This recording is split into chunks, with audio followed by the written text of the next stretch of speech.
مرحبا، أهلا وسهلا فيكم بقناتي كوكينج وذ صفاء. بتمنى تعملوا سبسكرايب وتفعلوا زر الجرس حتى يوصلكم كل جديد. وصفتنا لليوم هي مسخن فلسطيني. قطعت الدجاج لهذا الحجم، حطيته بالمي مشان السلق، بس طلعت معنا الزفرة من قيمة ونضيف البهارات الخشنة وبتركه لحتى يستوي استواء كامل. أنا بحب أقطع الدجاج مشان يستوي أسرع.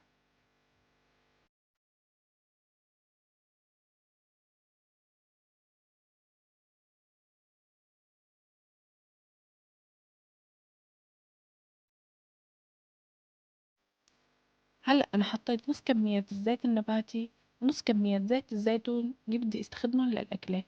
رح أقلي فيهم البصل واتركه لحتى يدبل.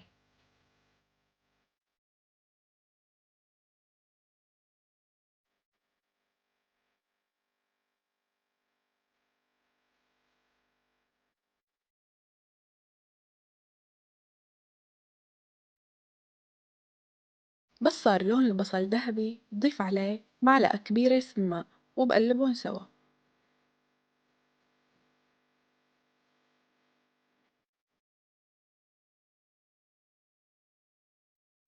فتيت الدجاج بعد ما استوى مثل ما لكم شايفين، وضفته على البصل وقلبتهم مع بعض.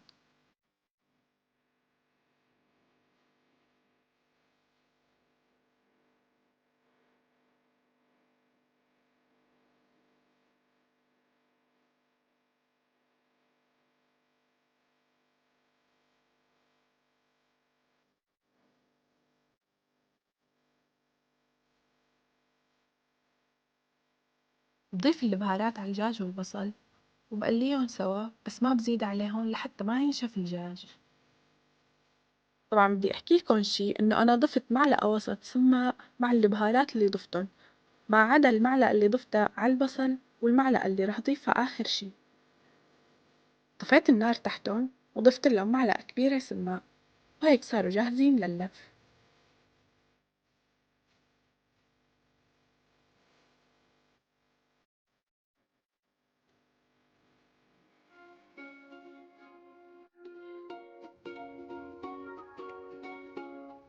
ندهن عجينة الرقائق بالزيت اللي قلينا فيه البصل والدجاج لحتى يعطيه نكهة طيبة.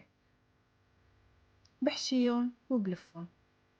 هلأ كلياتنا بنعرف إنه المسخن الفلسطيني أصوله بالخبز الصاج، لكن لما ما بيكون متوفر عندي بعمله بعجينة الرقائق. بتطلع نكهتهم كتير طيبة، جربوها وما رح تندموا أبدا.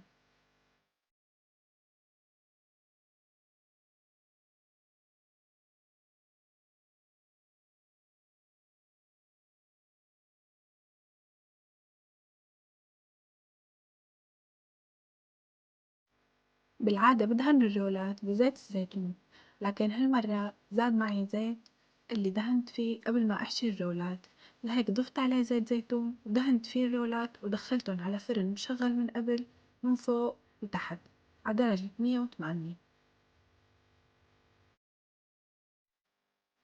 بس نلاحظ إنه نشف الوش تبع الرول، بنطلعهم وبندهنهم زيت الزيتون، وبنكرر هالشغلة من مرتين لثلاث مرات. رح تلاحظوا بعد أول مرة إنه الرولات صاروا يطلعوا زيت، بترجعوا بتدهنوهم بنفس الزيت اللي طلع منه.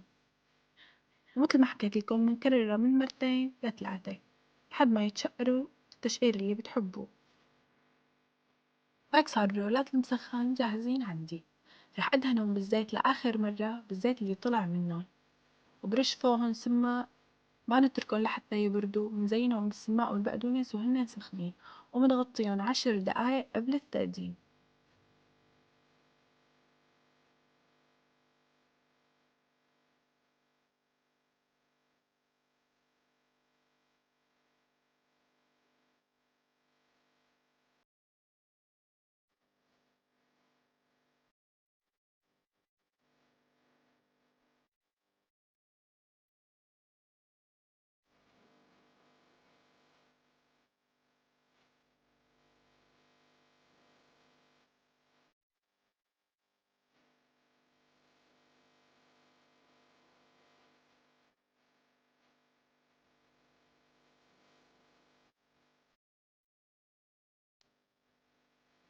وهي رولات المسخن اللذيذين صاروا جاهزين.